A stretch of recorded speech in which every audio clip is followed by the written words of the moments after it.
Hi, Fashion Dolls. It is Wednesday, July 27th, and welcome to an all new episode of Style by Stevie. Our very special guest today is a casting director and producer, and he's also the host of his own podcast as well. Also joining me today, he is a fresh new face, ladies and gentlemen, Brandon E. Books. And as you guys can see, I'm giving y'all a little bit of 90s realness with this hair today. I was feeling like Monica, the Boy Is Mine type hair. So shout outs to our beauty contributor and makeup artist here at Style by Stevie, Melanie Nalamai Bridges, for making sure that we are right. As you guys can see, I'm over here beaming, glowing for the guys. So special thanks to our makeup artist Melanie for making sure that we are right, ladies and gentlemen. Hi everyone, welcome to the Dollhouse. Make sure you guys share the live as you come in. So without further ado, let's welcome our very special guest, Mr. Brandon E. Books.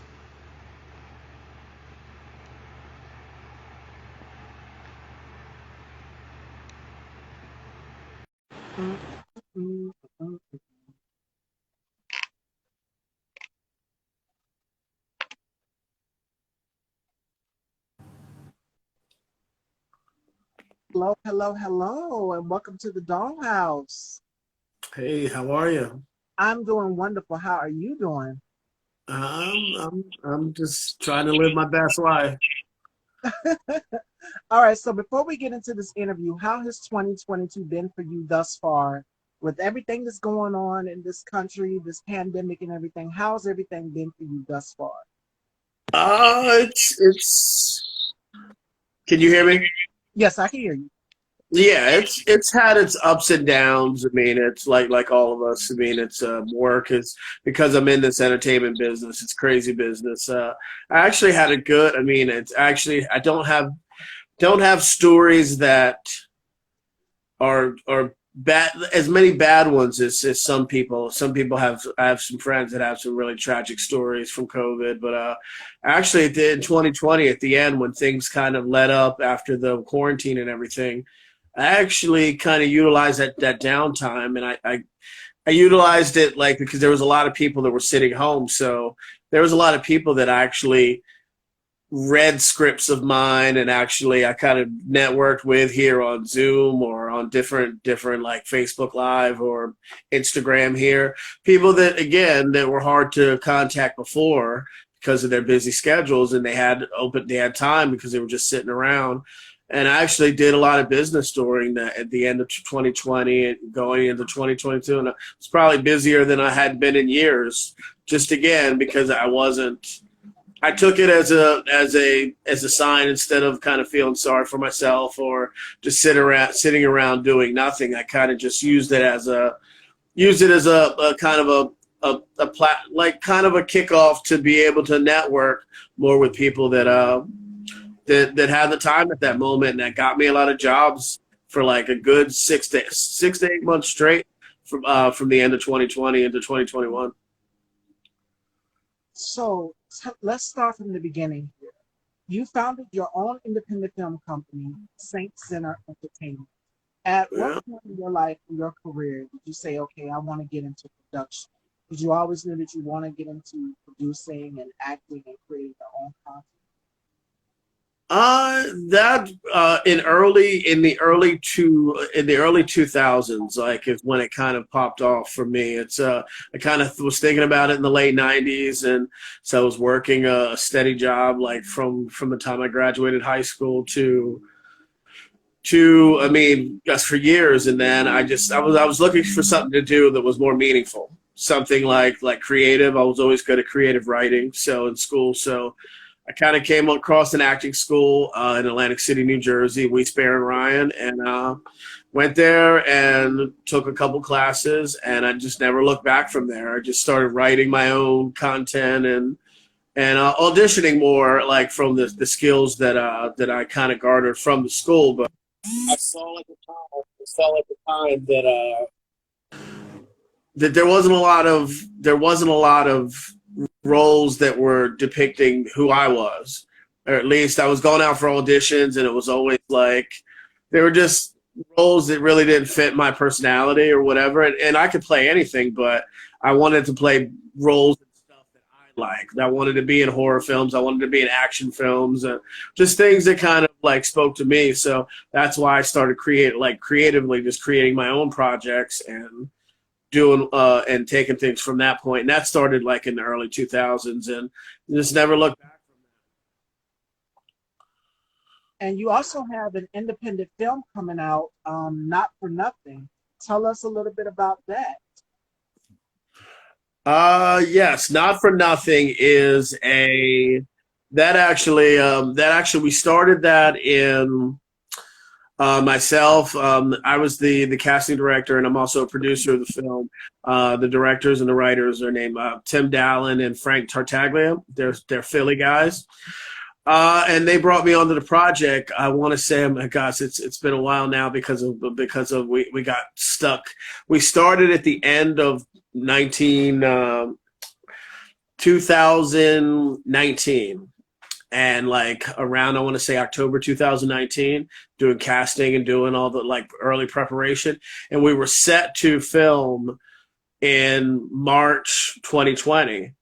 And literally 12 days before filming is when like all the shutdowns began. So we were literally 12 days from filming, and then we had to shut everything down and kind of recoup as much capital as we could as far as like Airbnbs and flights and things. And it was a mess. But then again, we didn't know at the time that what the world was what's happening with the world, but that we saw obviously that came up. But yeah, then we went back into production that November. For about a month and a half, and we shot the film, and it's a South Philly crime thriller. It's about a couple brothers that I can't really give as much away, but there's a murder that happens, and these brothers and their knucklehead friends from Philly kind of try to solve the murder and find out who was behind it. And it just leads to more murder and chaos and just a lot of hijinks along the way. So we're going to premiere that in Burbank the weekend of September 9th in Burbank, California at the Burbank International Film Festival. So we're psyched about that. We got a great cast. Mark Webber, who's in Scott Pilgrim vs. the World, Lauren Rivera, who's in the female lead in the new Terrifier 2 movie. And just a great cast of up-and-comers and even faces that you've seen and things that you just don't know as well yet. But hopefully you will from this film and some other stuff coming up. So how do you find that balance between being a producer and a casting director? Because I know it's difficult. You know, I wear a lot of hats myself. So how do you find that balance between being a producer and the casting director? I know it can be overwhelming at times. The balance is more, I mean, the casting thing I'd love to do because that's just part of my filmmaking thing. So I have so many films in development of my own, and because I have the film company you mentioned, Saint Sinner, but I also work closely with another company, Subsoil Films, with Tim Melican. So we have a slate of films in the works too.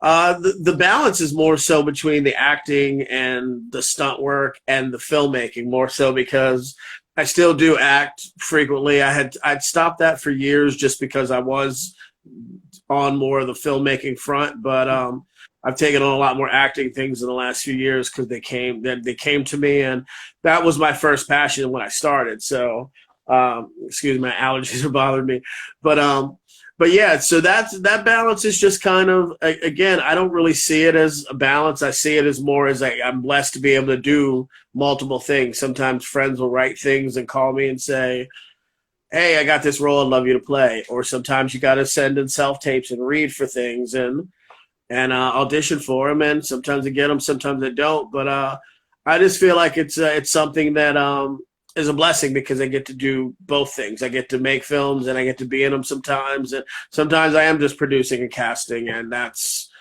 okay too. So I just like to do everything as long as it's a project that speaks to me and it's something that I feel like at this point, and I can be a little more selective now than I was in the beginning,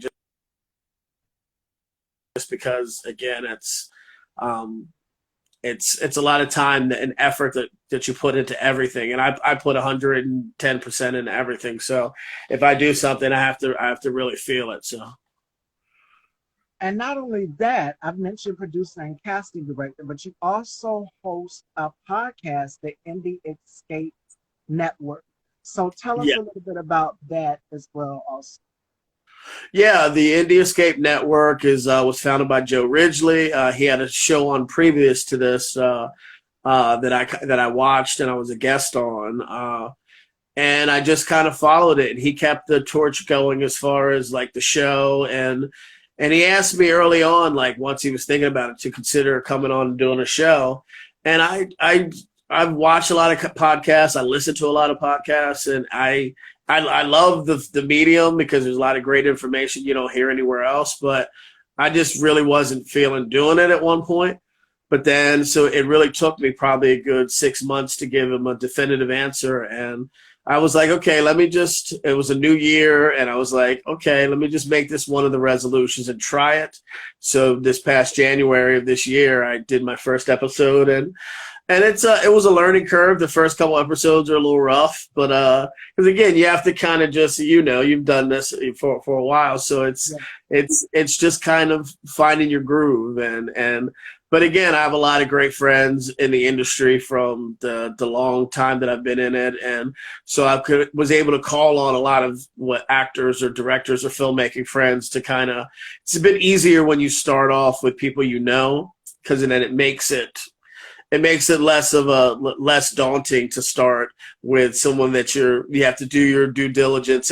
But I've gotten to love that too, because now, like with guests that I don't know, I love the research process of finding out things about them that I didn't know, and that I can ask questions about, and so I've grown. I'm on my, I want to say, I think this Friday will be my 24th episode. So again, I'm feeling it now. Like I kind of, there's a few episodes along the way that kind of like touch me a certain way, because again, like when things go right and when people are opening up to you, and these are people many that have been in the business for some 4 decades, and they're telling you things they've never told anybody in interviews before, or they're just candid about their experiences, whether it's about someone they worked with or the pitfalls of the industry, because that's a lot of stuff that is, again, they're just things that are necessary for aspiring filmmakers and actors and people to know.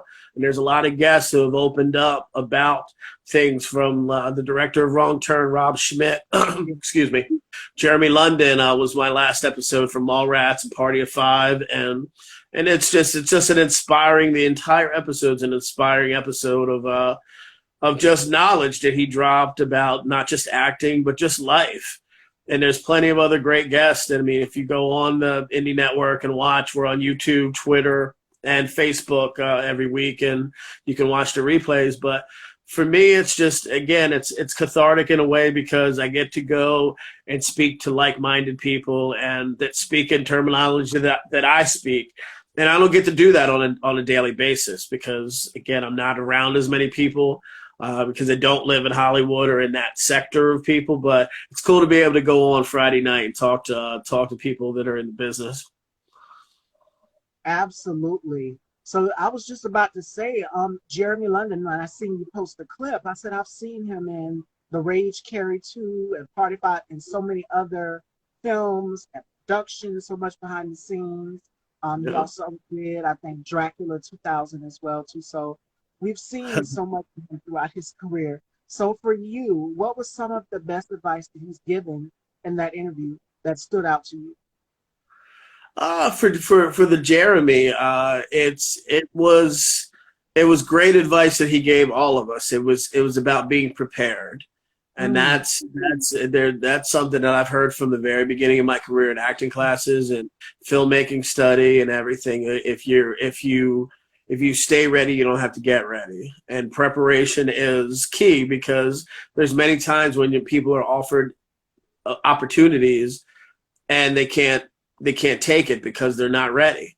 And there's sometimes when we're in this business, I talk to people every day almost looking for financing for films or talking about acting jobs or whatever. And if you're not ready to perform for a casting director that's in front of you, or you're not ready to talk about your vision for a film, and what you want to, why they should put a certain amount of money and belief in you, then you're not going to have a shot at getting it. And that's really one of the many things that Jeremy said, is that be prepared. He has an acting school, and that's one thing that he requires of his students, to come prepared. Don't come and don't know your monologue, or don't know your lines for a scene that you're going to be in, because you're going to get eaten up by people who eat, sleep, and bleed it. And those are the people that are going to end up on the sitcoms and the television shows and in the movies like him. And that's a great piece of advice. Another great piece of advice that was given by Mark Webber, like I mentioned, it's in my film and also in a ton of other films. He's a brilliant director. Is just to do it. Just believe in yourself and just do it. Like, there's nothing holding us back, especially in this day and age with technology that's accessible. Just go out and do it. Just pick up a camera, like borrow a friend's camera, or work with your friends, or meet people that are like-minded, and just go out and shoot something. Don't wait for affirmation or permission for somebody to do something. I spent years early in my career thinking that I needed hundreds of thousands or millions of dollars to do things, and I didn't. And so, I mean, once you realize that you're the only thing that's stopping you sometimes is you, then the sky's the limit. And there's a lot of cats that, and we can look back on Kevin Smith and Robert Rodriguez and Richard Linklater and Spike Lee, a ton of other people who just went out and did it. And they turned themselves into people that we're talking about for generations, and we still will. And that's one piece of advice that many of my guests have given. Perfect. And speaking of advice, my next question for you is, how do you find that strength as an actor and as a man? Strength, I mean, just to keep going forward, or? Yes, to keep going forward. Yeah, I mean, for me, it was a struggle at one point. I mean, because I was putting so much emphasis and anxiety into doing it early in my career, so that was causing health issues. That was causing a lot of just struggle within myself that, again, over the last few years I haven't had, because once I just had a crossroads at one point, and I just realized that if I don't slow down, if I don't just breathe and kind of take in the journey, that I might not even be here to be able to do it. Because once your blood pressure is high and you got ulcers and things are happening, you're putting too much emphasis on things that aren't going to change by you worrying so much.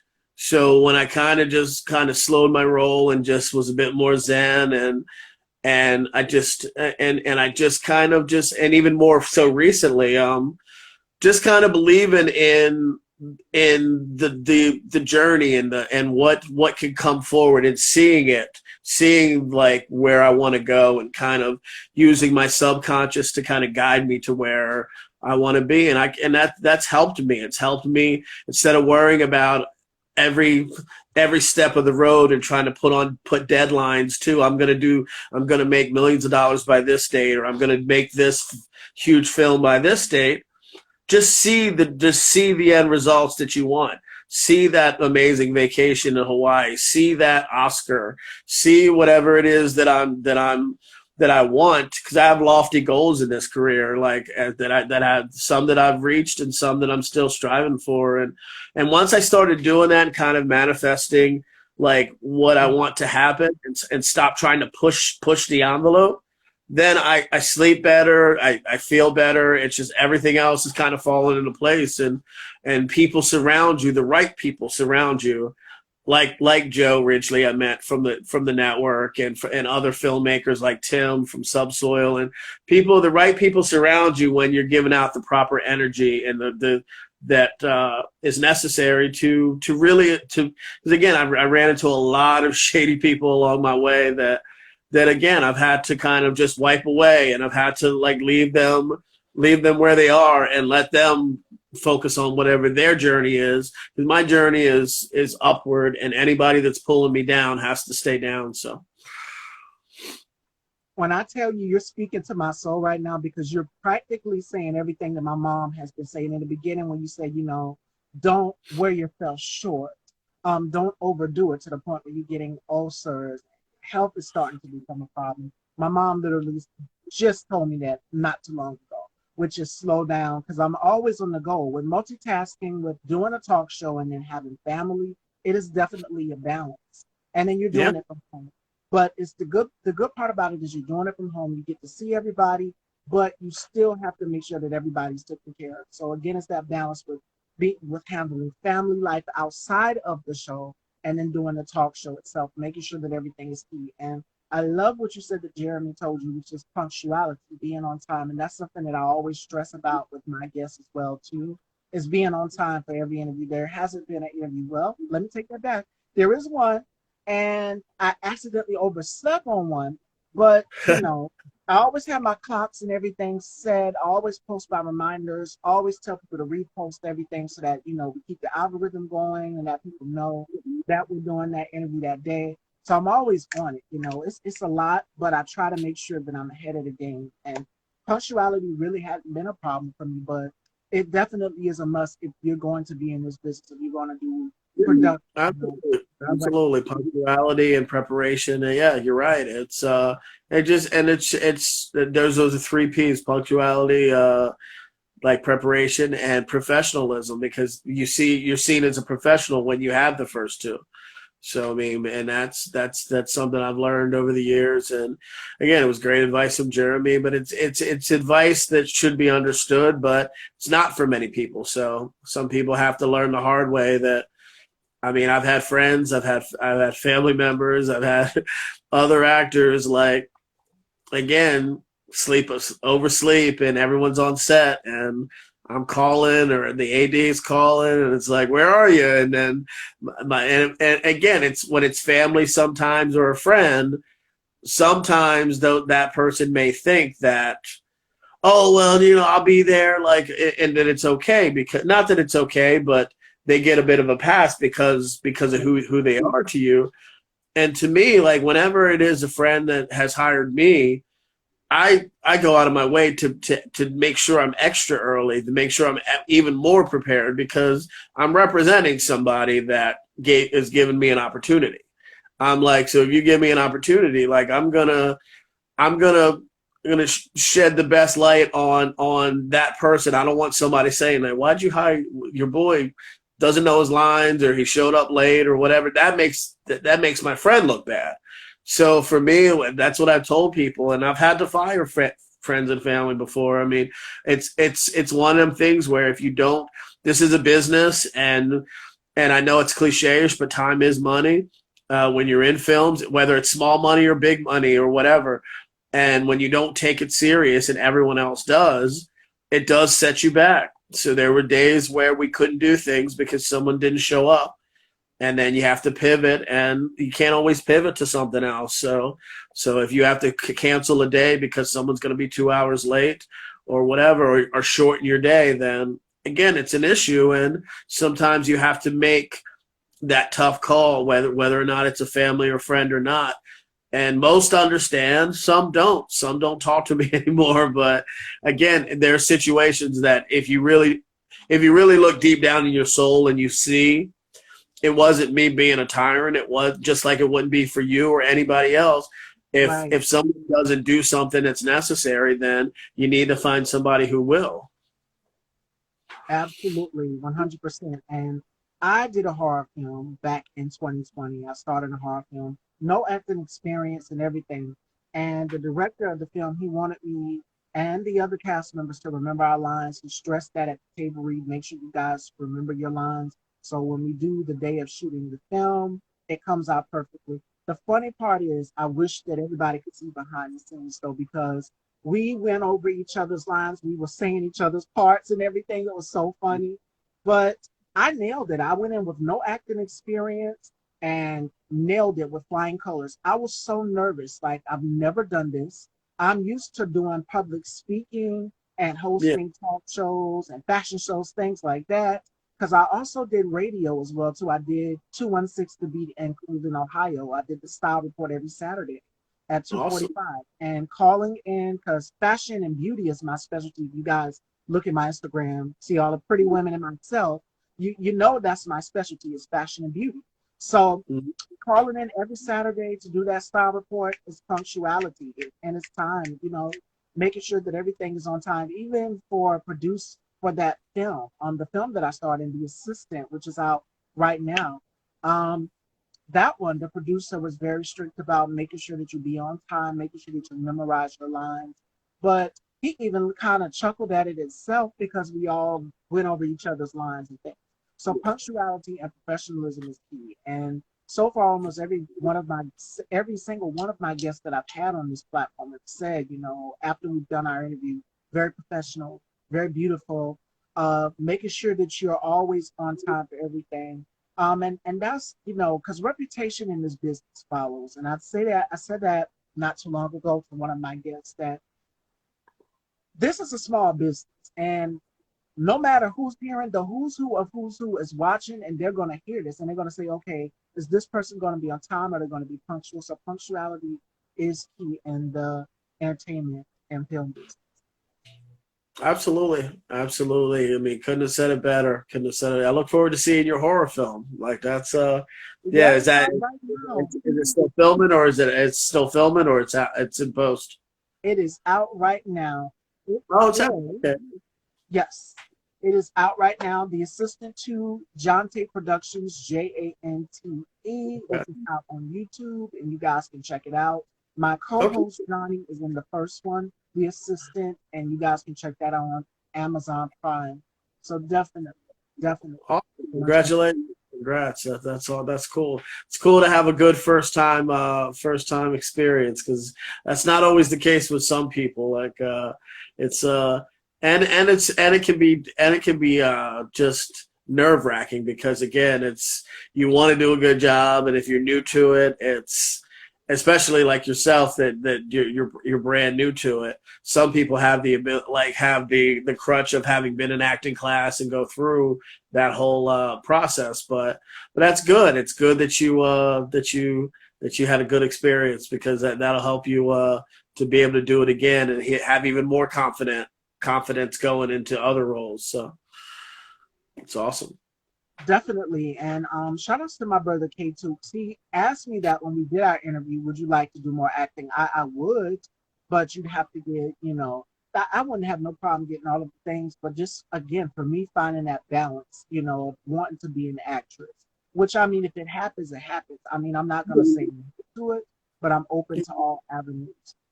Yeah, Of course, the talk show will be here, styled by Stevie, but acting as well also. So just finding that balance. But I'm absolutely. doing that talk show because that's always been a dream of mine since I was young. So, That's awesome, and you're right. The balance is so key because it's one of those like you have to take everything serious, and that's one of the things in life that is a turnoff to a lot of people that end up quitting trying to act or trying to make films or things like that. And it's understandable in a way because it doesn't pay your bills. It doesn't unless you do multiple things. I do multiple things over the last 20 plus years. I've on set, like I'm a screenwriter, I'm a stuntman, I've worked behind the scenes in various capacities, like I produce. So there's many different things that help pay the bills along the way to where I haven't had a 9 to 5 since the late 90s. But that's by design, by having just jumped into a bunch of different jobs in film and that pay me enough to sustain my life, but and I don't have children or and everything like that. So for me it's one of them situations where for me it worked out because I had a plan in the very beginning to, okay, I want to do this and these are my goals, but I knew I couldn't just rest my laurels on, I'm just going to be an actor or I'm just going to do this, because a lot of people that do that, you find yourself that unless you do hit big and you're blessed to hit big like some of the major actors, but even when you look at the trajectory of a lot of the major actors, they had a lot of lean years before they became Denzel Washington or Al Pacino or Robert De Niro or Dwayne Johnson. There was a lot of broke days before they got there, and that's that's not what a lot of people see. They see the red carpet, they see the after results of what all of those people became, but they don't see the struggle that Kevin Bacon and all these other actors, that Jeremy London and people that basically had to struggle. Some sleep in their car.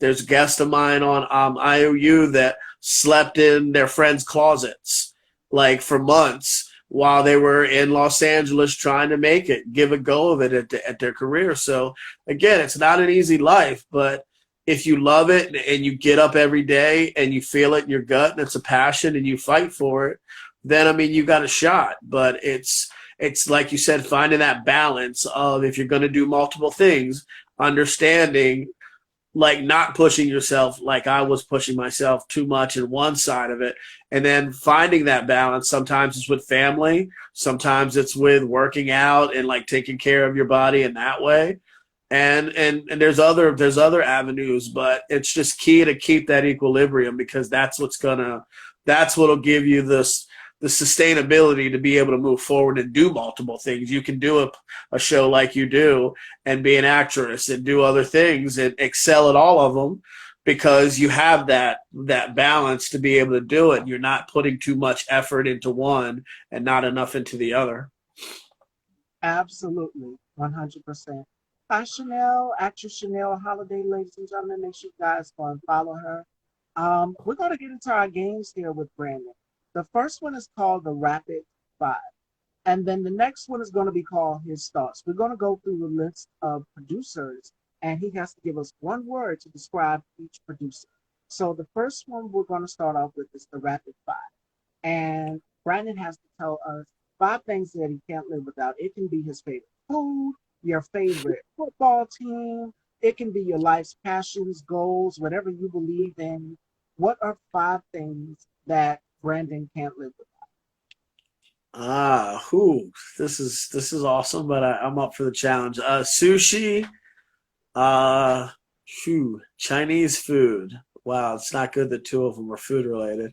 I would say my good friends. My good friends are people that I can't live without, because they're lifeblood. They keep me going. Cats like Joe and Tim and Violet and people like that just again keep me moving forward. Two more. I would say I would say, unfortunately, not unfortunately, but I love coffee. Like it keeps me moving. But another thing that I would not want to go out without is lemonade. I love lemonade. So that would be my five just off the top of my head. Probably could have come up with a better five, but that's my five for now. All right. All right, Fashion Dolls. That is his rapid five. So the next one is called His Thoughts. And for my actresses, for my ladies that come to the platform, we do her thoughts. So since he's the male, so we're going to do his thoughts. So we're going to go through a list of producers, and I'm going to call one off, and you give me one word to describe each one. All right? So the first producer is none other than Stephen King. Brilliant. Okay? All right. He acts and produces. The next one is Will Smith.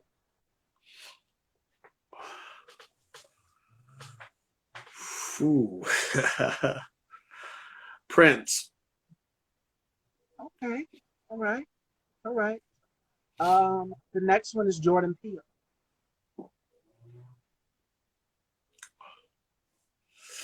Innovative. All right. The next one we have is Matthew McConaughey.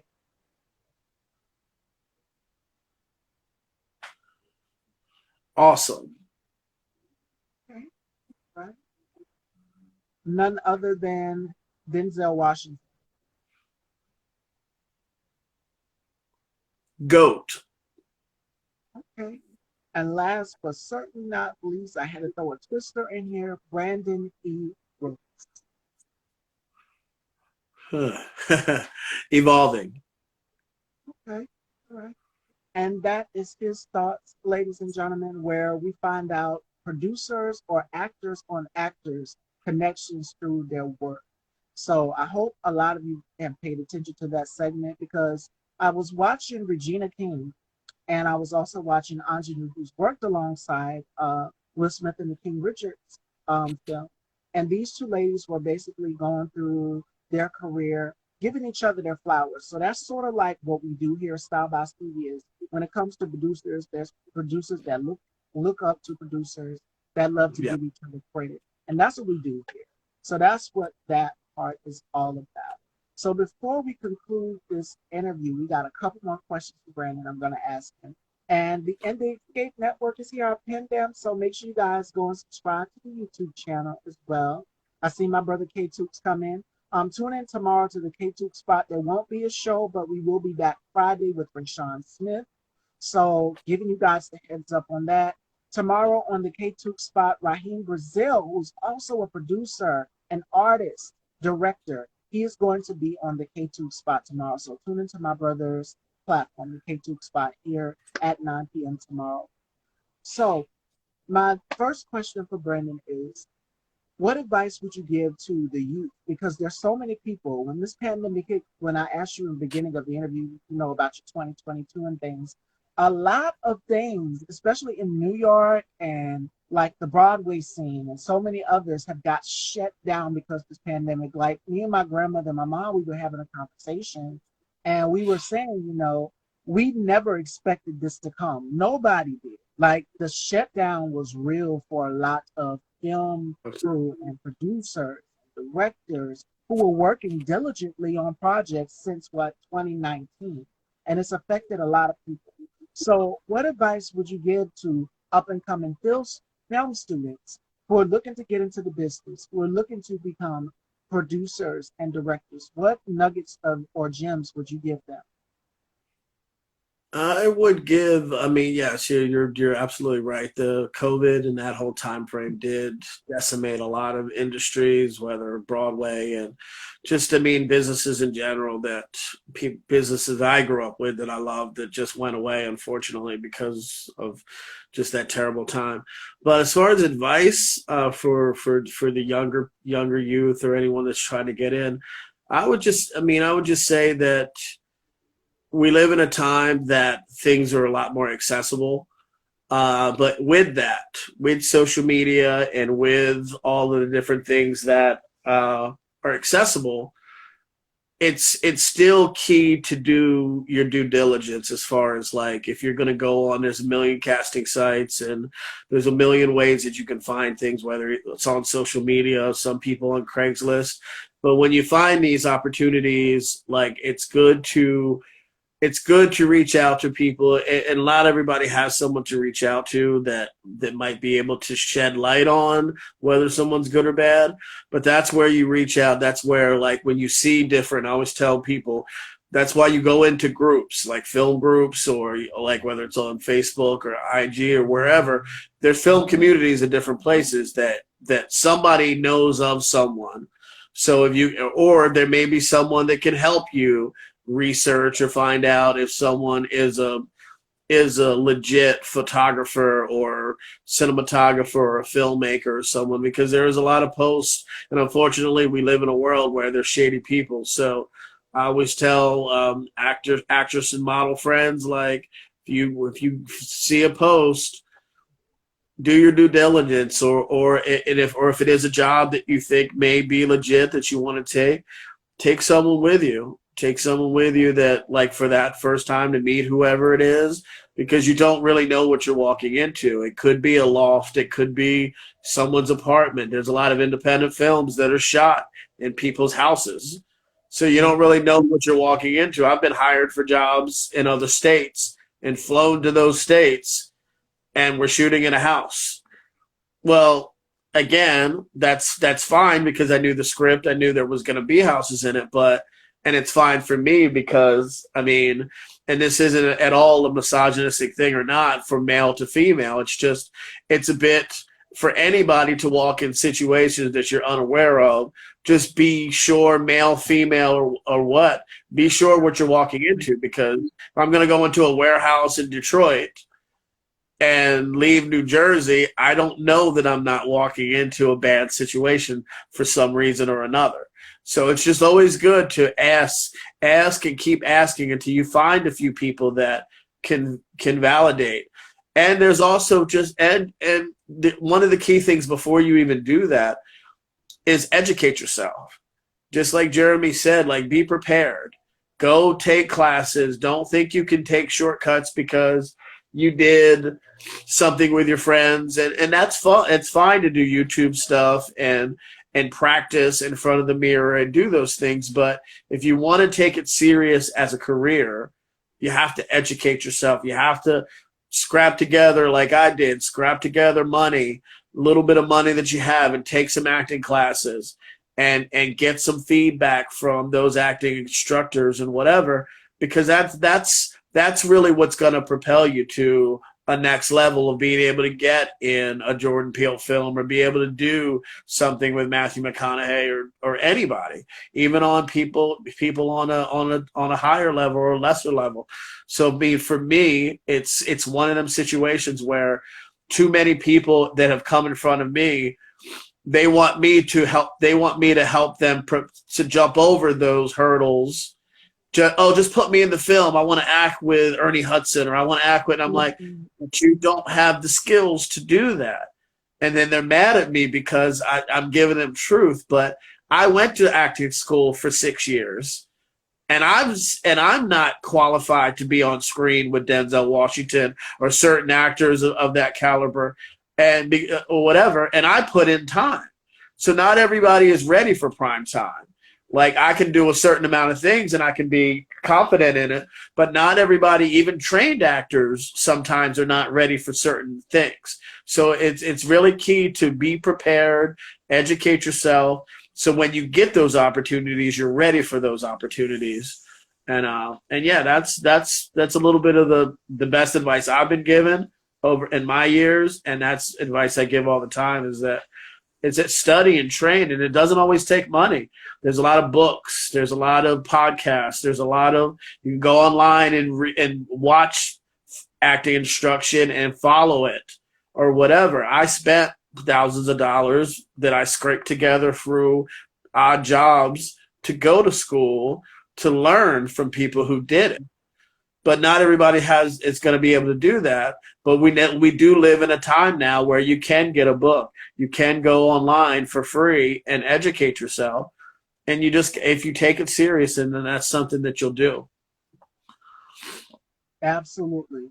And I'm sorry. I just want to say thank you, Chanel. I think she said something nice. It scrolled up on me, but thank you so much for the kind words.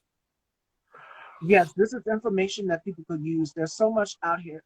Now, my second question for you is, and I don't think I got to cover this, is self-audition tapes. And I noticed that a lot of actors have been doing that. What are your thoughts on self-audition tapes, where some actors feel as though, okay, I want to go in person and do it, but you have to make sacrifices again?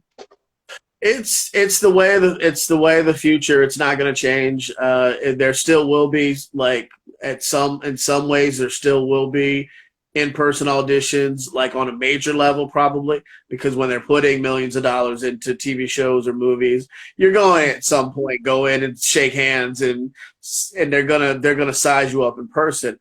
But on a level of independent film, and even on a level of higher independent film, it's the wave of the future. It also, in many ways, I would prefer to go in a room and look into people's eyes and kind of see how they're vibing with me. And if they want to ask me to make adjustments, then I can make them on the fly for them. But we also have to, there's actors that kind of pointed things out to me over time that, like, we don't now have to get a call from an agent that says, hey, you got to be in New York tomorrow morning at 8 a.m. And then you got to figure out a way to drive 2.5 hours, or get on 5 trains to get to New York. Or you have to spend a lot of money sometimes just to audition for something that you may not get.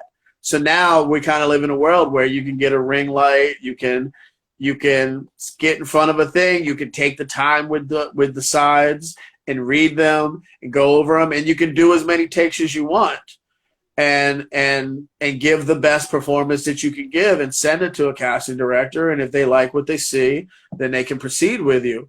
On the flip side of it, as a filmmaker, I I do like it, but I also, my process is a bit different. I will see that self tape, but then I'll do something similar to this, like on Zoom, and then I'll talk to the person because I want to see the mentality and kind of how personable the person is that I might cast as a lead or a supporting character that's important to the story. But I also can, if say you're auditioning for me, I also can have you do the read, and then if I want to make an adjustment, I can say, "Hey, Stevie, can you adjust? Can you give me a little bit more? Can you be a little darker? Can you be a little crazier?" And then you can give it to me on the fly as I would in an Right. audition. Whereas as far as a tape, I don't really have that structure. But that's a product of the great world we live in now. Is that with Zoom and StreamYard and things, we can have these conversations, and I can literally audition anybody anywhere in the world like this way, and I don't have to be in the same room at the same moment. So, and I would prefer that. That's why I've never been a really big fan of monologues, because someone, you can perform a monologue, someone can perform that a million times in front of their mirror and kill it. And I've had people come into real auditions and kill it with a monologue, but then you give them copy and they go away for 20 minutes Yeah. and they really can't deliver on the copy that for the role that you're casting, because it's not, a monologue is seared in your brain. So if you're doing a Pulp Fiction monologue or any monologue, you're nailing it because you've practiced it. But we live in a time now where you have to be adaptable to be able to grab sides and go out for sometimes 5-10 minutes, read them, understand what the character is, come back in and give that casting director or that director what they want. And if you can't do that, then I mean, there's probably a high probability you're not going to get the job. But again, that's the self tape is great, but I mean, I do understand the side of like human contact and like just going in front of people and kind of getting a beat on it. But there's pros and cons to everything. But it's not going anywhere. If anything, it's going to be something that pretty much will stay around for the rest of time. Rather safe than sorry. And my last question for you is, what would you tell your younger self getting into this production, getting into producing and directing? What would you go back in time and tell your younger self? Oh, that's a great question, and I know exactly the answer. I would tell myself something similar to what I just said a little bit ago: is to not waste time, not wait for yeses, not wait for someone to cut a big check. Just go out and shoot. I left a lot of time and a lot of projects on the table that I could have just went out, whether short films or TV series or things and the more you do, the more you attract. And that's because people see you working. They see you whenever I've gone out and done films. It attracts people to want to know, tell me about Not for Nothing. Tell me about Quiet Ones. Tell me about Ill or whatever it is that I'm doing. And then sometimes that prompts people to want to help you do the next thing or want to be a part of the next project or whatever. So staying busy and staying like in it, as what I like to say, does pay dividends, because when you're stagnant, people don't pay attention. People lose interest. If they don't see your Facebook page or your IG page updated within a month or so or 2 months or whatever, then people just think oh, they must have quit, or he must be out of the business.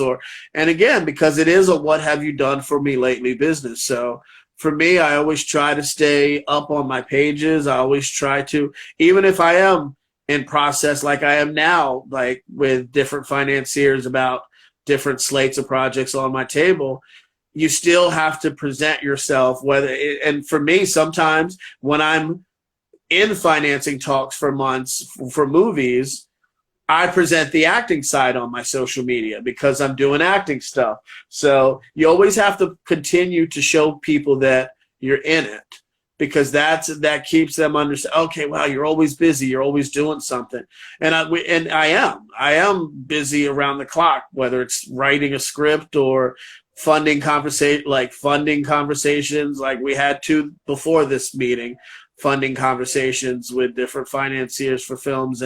But again, that's part of the process. That's part of what's necessary. There's no complaints. It's a blessing that there's people in different parts of the world that don't know me from Adam that are interested in financing films that I wrote and that I'm going to direct. So, and just like I said earlier about it's a blessing to be offered anything from an acting standpoint, because again, we're not spackling roofs. We're not doing hard labor in a warehouse. We're making films. We're making, whether it's on screen, behind the scenes, it should be fun. And it wasn't fun for me at one point in my career when I was worried too much about every aspect of it. And I've gotten back to it being fun and it being something that I love to get out of bed for. And that's a huge piece of advice too, is just enjoy the journey, enjoy the process, because again, we don't know how long it's going to go, but at the end of the day, like, we should always enjoy everything we're going to do, because I mean, there's no reason not to if you're doing something as amazing as what I've been blessed to do for the last 24 years. Absolutely. And I'm going to end it, what you said about, taking that opportunity with the quote from Madam C.J. Walker, who was the first Black female self-made millionaire. And she says this: I had to make my own living and my own opportunity, but I made it. And that comes from Madam C.J. Walker, first Black female self-made millionaire. What she's saying is, when it's opportunities out here, take those opportunities. And my grandmother always tells me this as well too. My grandmother tells me that when you have a blessing or something out there that somebody puts out there for you, you take that opportunity. But be cautious, like Brandon said, with whatever that opportunity is. Make sure you do your research. If this is something that you're passionate about doing, make sure you go for it. There's so many programs and things like that can be beneficial to helping you if you want to become an actor or producer or director. Let me see, we have a question. COVID changed a lot in the industry. There was a lot of downtime. With that time, what did you walk away with that you overlooked before, or things that you didn't make time for? And that's from Chanel. That's for you, Brett. Oh, okay, yeah, great question, Chanel. COVID. I think, I mean, I'm a mixture of introvert, extrovert. So because as a writer, I spend a lot of time in solitude writing. So I kind of like me time, where, I mean, maybe sometimes a little too much. So it wasn't as jarring of a thing like the quarantine for me, because I spent a lot of time like just at home, just watching, whether I'm watching television, writing, working out, doing like boxing, doing whatever it is I do. So it really wasn't as jarring to me to not be able to. It was just weird watching the world when you went into supermarkets or when you saw the roads like empty and businesses closed. That was a little different for me. But like I said, once I got past that, I kind of realized, you know what? Okay, let me like take these lemons and make lemonade. And that's what I did. I started reaching out to people who, okay, this executive is sitting home that wouldn't read my scripts before, like these actors that were too busy to read my scripts or message me back. They're all sitting home just like me. So I reached out on IG, I reached out on different email formats or whatever, and people hit me back and read stuff and were impressed by some of the work they read. So, and it kind of spawned a lot of the work, like I mentioned earlier, that I got at the end of 2020 going into 21. And as far as something that I really wasn't thinking of, that maybe that kind of shed light on, is that it's really kind of, we take for granted the freedoms we have as far as being able to do whatever it is we want to do. Like, we get up and we can go to the park, we can go anywhere. And when we had to wear a mask and we had to do specific things, or we were shunned for whatever reason, it did take some getting used to, because again, you're used to doing things. We're all used to doing things the way that we do them.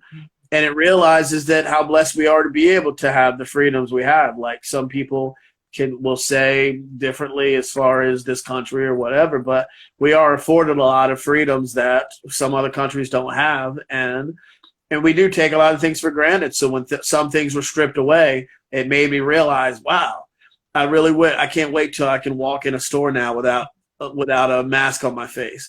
I can't wait till I can go back to a movie theater and sit in a movie theater and watch a film like I love to do, because that's a medium that people do now on their phones and in their homes and everything, and that's great.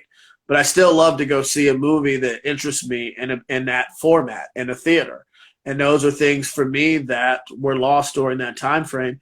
And one of the big things too was relationships. There's relationships that were lost. There's people who lost people, friends of mine, dear friends of mine, who lost wives and fiancés and things. And it makes you kind of just realize that tomorrow isn't promised. So it made me realize, like, hug that loved one and make sure that you tell the people that you care about how much they do, because you don't know if that person's not going to be there the next day. So that was probably the major thing for me, is seeing kind of all the world just at odds and all the loss that was happening around me, and even people that couldn't go into hospitals and see their loved ones or nursing homes. So that really hit me as an emotional, from an emotional standpoint. So for me, that was the big thing for me, is just love the people, like, and say what you need to say. Like the song says, say what you need to say to the people that you love, because again, we just don't know if we're going to have that we don't know if that's going to go away at a moment's notice. So. Absolutely. Oh, SJ, my amazing friend, thank you for watching. I love you, and I appreciate you. Thank you for watching from where you are. Thank you. Any more questions for Brandon before we conclude, ladies and gentlemen? And is there any upcoming projects that people can expect, to let everyone know where they can follow you while we're waiting on people to type? Like we mentioned, Not for Nothing is in its film festival rollout right now. We have the premiere in Burbank at the Burbank International Film Festival on September 10th. It's going to be a great time. We have some other festivals we're going to announce soon for the film. Hopefully New York, Los Angeles, and other markets for that. It's going to be great. I'm finishing up a horror thriller called Ill, which stars Brian O'Halloran from the Clerks franchise. That's going to be finished by Halloween time and roll out early 2023. So I mean, I'm excited about that, and we have there's some huge news that will be dropped pretty soon. I can't right now because I don't want to jinx it, but I have, like I mentioned, Subsoil Films earlier with my partner Tim Melican, and we're negotiating a pretty big project, a horror project that hopefully within the next month or two we can announce that I'm going to direct, that I wrote, and yeah, I'm pretty stoked about that. So and there's acting opportunities. I'm actually acting in a film this weekend that I play a crazy podcaster that is kind of cool. So yeah, just a lot of opportunities and blessings that a lot of the hard work and is paying off at this time. So I feel blessed, and yeah, thank you for having me here, Stevie. This was a good time this afternoon. I appreciate you. You are so welcome, and I definitely would love to have you back again in the future. Let everyone know where they can follow you on your platforms. Yes, SSE Brandon. That's SSE Brandon on IG. Just my name, Brandon E. Brooks, on Facebook.